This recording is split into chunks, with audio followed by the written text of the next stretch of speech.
if AI, say, as a way for us to, fight climate change, for instance, we should be absolutely trying to develop this as much as we could, right? And very urgently, being mindful of the fact that there are risks. And for some reason, we're holding the AI a lot more accountable. And there might be good reasons for that. So imagine the aggregate cost that this would have. Say, if all the hiring decisions would need to be based on ex-ante defined rules with no possibility of any discretion and learning by doing as you go by. What are the cost in terms of labor allocative efficiency? The aggregate cost would be huge and tremendous, right? In some of these systems, race wasn't an explicit factor they were considering, and the system's output ended up being racist. Businesses and governments are increasingly relying on artificial intelligence to help make decisions, from healthcare and criminal justice through to financial services. Yet the black box nature of AI systems makes it difficult to understand why decisions are being made, raising issues of trust and accountability. In response, just last week, the European Union Parliament passed the world's first AI Act, which aims to protect citizens from specified risks as well as mandate transparency. Yet excessive regulation in the name of explainability could hinder AI performance and slow innovation. Welcome back to the IEA podcast. My name is Matthew Lesh, and I'm the IEA's Director of Public Policy and Communications. Each week, this podcast asks a tantalising policy question. Today's question, should AI be more transparent? To discuss, I'm very excited to welcome to the podcast Carlo Cordasco. He's a lecturer at the Alliance Manchester Business School and a fellow at the Classical Liberal Institute at the New York University School of Law. And he's also been researching AI ethics. Welcome to the podcast. Thank you for having me over. Very happy. Let's start with why this is, I suppose, important or interesting, which is, what is the role of AI in decision-making? How is it being adopted? And I suppose also, how could it be adopted in future? That's a tough question to ask. I think there are different kinds of domains, right? So the domains in which you want to automate things, there are domains in which you want to augment human decision-making. But roughly, we could say that AI is there to replace sometimes or improve human decision-making, right? So it's basically like thinking about human decision-making with a machine. So it can be literally anything. So I think some of the examples people, I suppose, have been talking about and potentially already use cases are things like helping make a diagnosis in healthcare, or a financial services company doing a credit assessment risk and using a kind of AI system as opposed to a more traditional algorithm in order to figure out who is a risk and who therefore should not be lent to or should be lent to. Or I think there's perhaps quite a famous case in the US where they were using AI systems to try to judge the risk of reoffending by a particular criminal, and using that as a way to judge whether or not they should get probation or have a longer sentence. Yeah, those are all sound instances. I, for instance, have colleagues at the University of Sheffield, like Nikos Saletros, who's been working on predicting the decisions of the European Courts of Human Rights. So, through AI. So these are like all possible domains. Diagnostics, as you say, very big one. I think those are like plausible domain of applications for AI decision making. So all of what we've been thinking about so far, a lot of them are actually quite big decisions, and therefore part of the demand when it comes to AI we're hearing quite a lot about is this question of explainability. When you run me through what that actually means, what does it mean to have a decision that is explainable? Right. So I think the best way to tackle this is to do this with respect to human decision making, and it's like, imagine that my GP prescribed some antibiotics, and then she must be able, or they must be able to explain why that's the case, especially in Italy, because all patients are internet-trained medical doctors, so they really want to know that. They can look up WebMD and check whether or not you've given me the right medication. Yeah. Exactly, right? So, and it's this ability to provide, explanations for why you made that kind of decision. And broadly speaking, I would say we need two kinds of explanations in order to be, explainable, following also a colleague at LSE, Kate Bredenberg's normative explanation and causal explanation. So normative explanation tell us why a certain decision has been taken, and causal explanation tell us more about the how certain kinds of decisions will be taken or have been taken. So, I mean, it feels almost obvious at first. For pure sake of, I'm intrigued as to know why a decision that impacts me is being made. But I'm wondering what you think really drives that the demands for explainability. Right. So I think we have like three main, broadly speaking, reasons for why we want decisions to be explainable. One is sort of like an epistemological aim. It's almost like a childlike desire to know the whys of things. A second, I would say, just imagine the little child, asking their father, why? Exactly. Ironically enough, my mother says I've never asked the why of things, which is very interesting. But like the second, I think, is the need for a structure of accountability. So you want to know who's responsible, who's accountable for certain kinds of decisions. And a third, again, coming from my colleague at Brandenburg at LSE, is the idea that you, through explanations, you can adjust your strategies to pursue goals that are salient to you, to obtain goods that are salient to you, right? So say that I want to become a professor in some university. I want to get explanations if I get rejected so that I can adjust my strategies in order to obtain these kinds of positions that I want. I want to apply a few years down the line. If I don't understand from those kinds of explanations how to do that, that's going to be really problematic.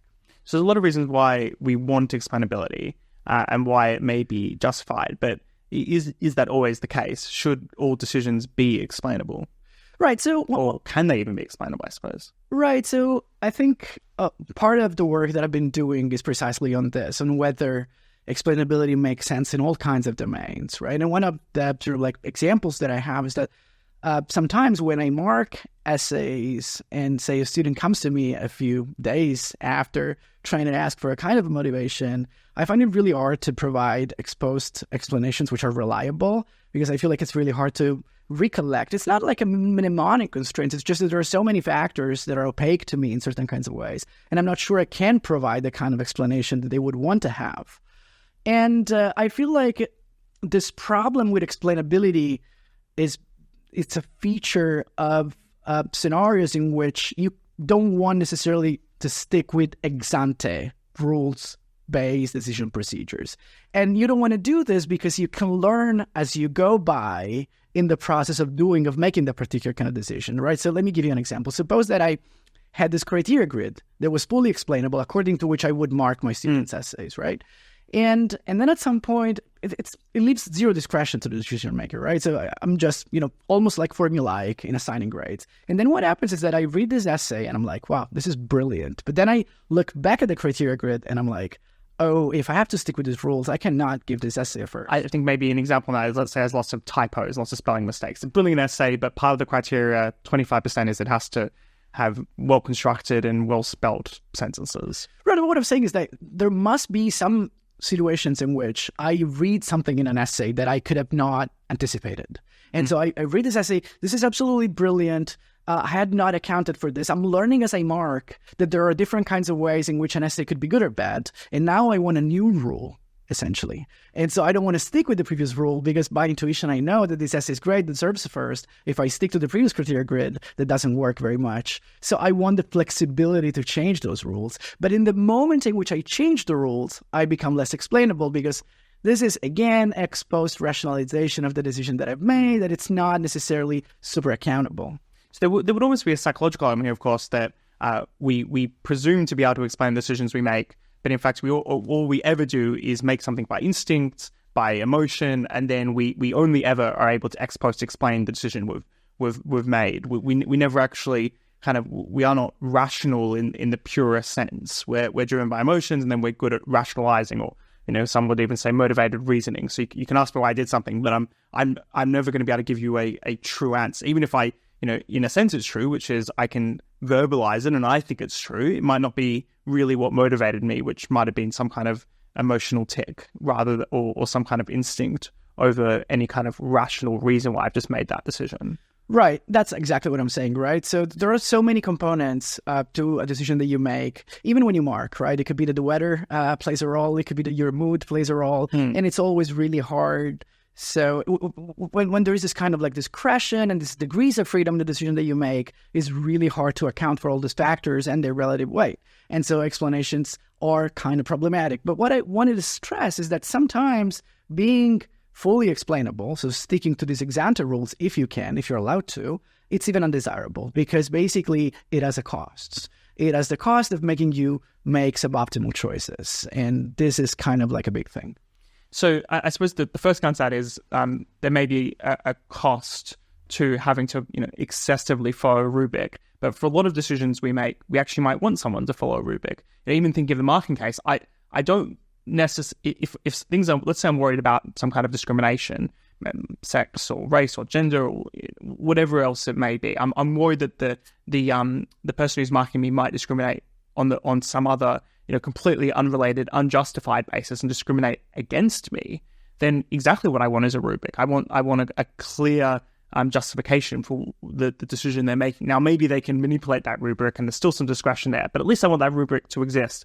And then if I contest it, I can say, often, and I was the nerd at university who would get a mark, and then often I would say, well, I don't think that mark's right. I actually think you're wrong on this criteria. I would contest it or escalate it to somebody else to take a look at, to double check whether or not the marking was right.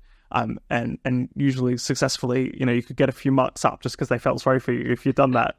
But it does seem like sometimes you do, even in your marking case, actually want minimal discretion. So let's put it like this, right? So if there is some level of discretion, and sometimes it's really hard not to have one for, marking essays because, let's face it, that's the case. Even if you try and challenge, the decision and try to go back to it and say, why did you make the decision? I feel like that's unfair. I could always come up with an ex post interpretation that is not reliable, that is false, that is trying to cover up for some unethical decision making.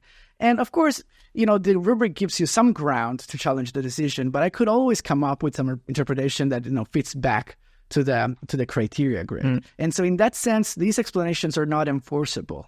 These so the explainability is not enforceable with exposed explanations. That's one of the big challenges that we face. So bringing this back to AI, there are a lot of decision making in AI that can have quite significant impacts. I think the criminal justice case being a large one of, if you're using an AI system to help make a decision about whether or not someone gets probation or not, or whether or not they're a risk to society, and that is fundamental, give or take of liberty. I think there were some concerns that even though in some of these systems race wasn't an explicit factor they were considering, the system's output ended up being racist. It was on all other criteria, look at someone, and then it ended up impugning their race, and because the training data that it was based on was you arguably had racial biases, and then the output of this AI system also had a racial bias. Now, it seems to me in that case, particularly something in the public sector where a decision is being made like that, I really do want to know why it's doing it.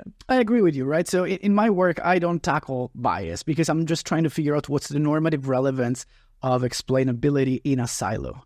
So, but of course, bias is a huge issue. We know that the systems are not perfect. What I'm trying to figure out is whether we want explainability for principled reasons, or we just want to think about explainability in a utilitarian fashion. So, do the utilitarian calculations, whether explainability is at the ontic constraints, whether it's the right, or whether it's something else. It's something that it could be useful, it could be needed, it could be relevant, or it might be not. And I share with you the idea that in the public domain, we should have more explainability. And I think there are a few reasons for that. So the first reason is that a lot of times public decision-making is not about learning new things as you go by when you make a decision. And, and there is also certain kinds of stability of the rules, at least there should be, because that makes people learn how to behave. So there is a sort of learning effect by having stable rules.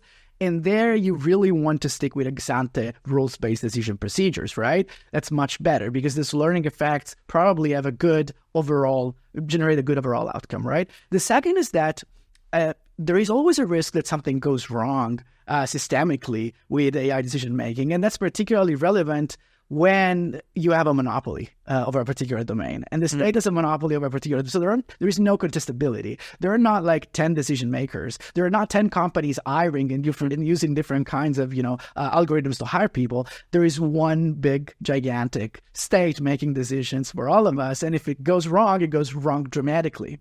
So at the other extreme that, though, I suppose your point is that there are certainly cases where you do want explainability and transparency. What would be, I suppose, the policy implication here would be, okay, so the public sector mandate for explainability and traceability, and then would you say that then there shouldn't be necessarily a mandate in the private sector on private organizations, for the most part, to be able to explain why an AI has reached some kind of decision or conclusion, or why it's done what it's done? That would be an excessive and I suppose unnecessary burden. Right. So I think, again, there are a lot of things to be said on the part of the policy implication, but here I'm still talking very theoretically, right? So the first thing that I wanted to say is that I think utilitarian calculation on explainability matter more, make more sense than a right to explanation. The second thing that I want to say is that clearly the stability of rules plays a role, right? So the more the rules are or should be stable, the more you want to stick to ex ante rules which are fully explainable as opposed to non-fully explainable rules because of this learning effect. These learning effects don't make much of a sense where we want rules to change, when we want to maintain the ability to change those rules, because we can give explanations, but these are no longer relevant for people to adjust their strategies in the future because the rules change. So why would we give these explanations anyways?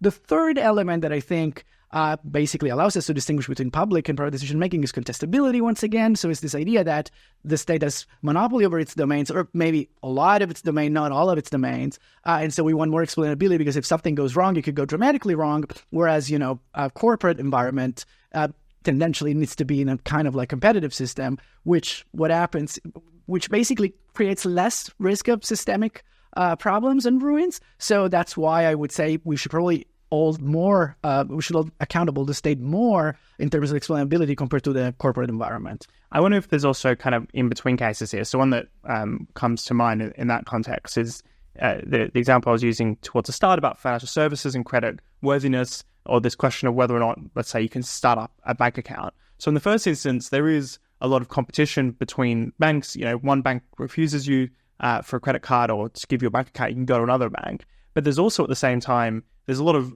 probably regulatory risk calculation that they're making. So the state regulation is partly what is, or you could even say to a large part, what might be leading to refusal of you getting a bank account.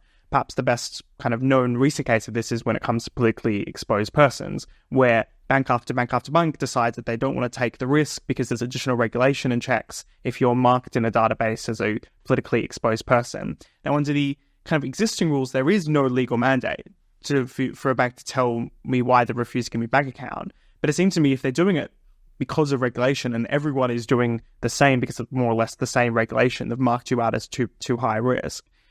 Is there in that kind of scenario where it is a private decision being made, but with a kind of state interface or a state pressure for that decision being made, that be fully disclosed? I completely agree with this, but I would also add something. A lot of the decision-making scenarios that you have described are scenarios in which probably there isn't necessarily a trade-off between accuracy and explainability. It's not that by looking at your profile, necessarily these firms are learning anything at all. They're probably making a decision on the basis of a rule that already exists. They're not, looking for discretion to make more accurate choices. So they should probably give you an explanation no matter what. And I agree even more when you say, there are this kind of like in-between circumstances in which, decision has been made for regulatory pressures, of course, that would be great because once again, that's a monopoly, right? So that would be good, And I suppose that then almost the counter to that is if we do start going around mandating some kind of disclosure, that also, doing a utilitarian calculation could impose costs. So I think if you went around today requiring every single AI system to be fully transparent and explainable, that could have a huge cost in terms of innovation of these systems, because at the moment they're not really designed in that way. So you might have to stop designing how you're currently doing them. You might have to hold them back quite a bit or delay their release. In the EU case, you might not want to develop AI in the EU if you go ahead and do too much now regulatory control and transparency. I guess somebody could say, well, that's great. I want to slow down AI. It's too much of a risk. And this is exactly one of the reasons why. On the other hand, though, if AI can have benefits, that does seem like there's a risk of excessive regulatory costs if you go in too hard and put in too many requirements in the short run. Right. So that I agree with all of this. So I guess my answer to this would be along the lines of we have a lot of human decision-making that's unexplainable. And for some reason, we're holding the AI a lot more accountable. And there might be good reasons for that. But at the same time, right, imagine if I told you cannot make anymore a decision that it's not rule-based in an ex-ante fashion, right? So imagine the aggregate cost that this would have. Say if all the hiring decisions would need to be based on ex-ante defined rules with no possibility of any discretion and learning by doing as you go by. What are the costs in terms of like labor allocative efficiency. The aggregate cost would be huge and tremendous, right? So we should be considering these kinds of aspects when we do the utilitarian calculation. I would want to also add one small point to the utilitarian calculation, which is this idea that maybe, and I'm saying maybe, we're trying to test this in the lab, there is a possibility that explainability is a vehicle for acceptance of AI. So in that case, again, it's not a principal reason why we want people to have a right to explanation. It's still utilitarian calculation. If that's the case, we may actually want to have explainability in order to make AI palatable to the public. So that's another thing that we should consider and factor in when we figure out what kind of policies should underpin AI development. So we do hear this sometimes in regulatory debates from people who are advocating for some kind of additional regulatory burden that, it's necessary to build public trust. I worry sometimes, though, that argument is overdone in the sense that the public trust of it is not necessarily that determined by whether or not you create a massive regulatory framework. All you're doing is just adding a huge burden on and potentially hurting some innovation by regulating it. So that doesn't seem, you may very well be right in the case of AI that explainability is what will lead to public trust, but it seems almost independent factors, or people will still be scared of AI or pro-AI either way. I think we have to separate two. So I think you're asking kind of like two different kinds of things, right? So it might very well be the case that explainability is a vehicle for acceptance of AI. Whether regulation might help with that is a different kind of question, in the sense that, this is an ever-evolving technology, and regulators, again, are also learning as they go by. And then it feels like we need a prudent approach on both ends. Of course, it could be that, there are a lot of negative effects potentially stemming from bias, risks for privacy, for instance.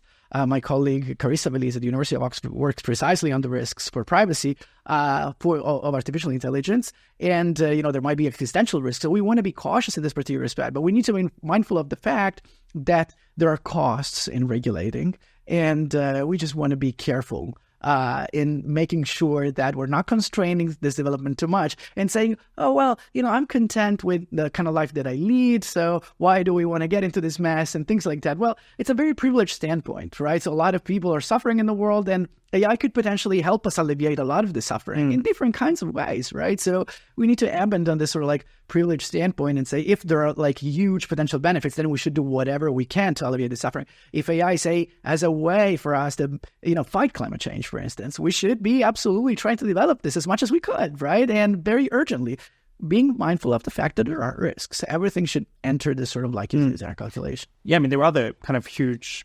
utilitarian calculation here, again, benefits from AI in my mind, which are AI being used to help develop new drugs, AI being used to help educate children, particularly when they don't have access to good teachers, that they can go to AI and you just very well use the existing chatbot features, let alone where it's going to be in 5 years' time in order to improve their education. Bringing it back to this explainability case, though, I also want to, in my head, whether or not this presumption that AI need be a black box is right. Or is there a kind of more optimistic case here where AI decision-making is not only better in the sense of reaching the right conclusion, but the trade-off doesn't necessarily exist for explainability, as in AI can be more explainable than human decision-making for the reasons of flawed human logic, that an AI could potentially be kind of we shouldn't, in the longer run, maybe AI systems will be so good that they can just explain things without the trade-off that you're talking about for discretion. So I don't think whether in the future AI could reach a point where we can find a way where, it can be fully explainable without any cost, right? So that's a question for like for a machine learning scientist, where say my colleague Fabio Cuzzolino was working with me on this project, right? So it could very well be the case that, explainability of machine learning algorithms will be a thing without any associated cost, right? Right now, there seems to be a cost in the sense that, they're like, broadly speaking, two main ways in which we can achieve explainability with AI. One is to use a second algorithm to interpret the decision of the first algorithm, and that counts as a sort of like exposed interpretation of what's happened there. And the second is sort of like to constrain the algorithm, right? So sort of like constrained optimization. And it feels like, there are costs associated with constraining the algorithms. And a lot of times we're just trying to figure out spotting patterns, say, in certain kinds of decision-making scenarios. So imagine like we want to come up with predictors of neurodegenerative diseases, right? So we just want to leave the machine as unconstrained as possible to figure out what these predictors are. We don't want to constrain it. We just want the machine to spot whatever it's there, what we can figure out, right? So maybe in the future, machine learning scientists will figure out a way to make machines that are intrinsically explainable without any costs. I don't think it's going to happen for human decision-making, though, because, there are scenarios in which we have that trade-off, and there is very little that we can do to manage it. Well, Carlo Cordasco, absolutely fascinating discussion on a very interesting and I think emerging philosophical as well as policy debate when it comes to AI about this transparency and explainability question. Thank you so much for joining. Thank you so much. Really enjoyed being with you today. The IEA podcast. If you are enjoying the IEA podcast, please do subscribe on your chosen podcast provider. And if you'd like to learn more about the IEA and have a look at our recent research, just visit iea.org.uk.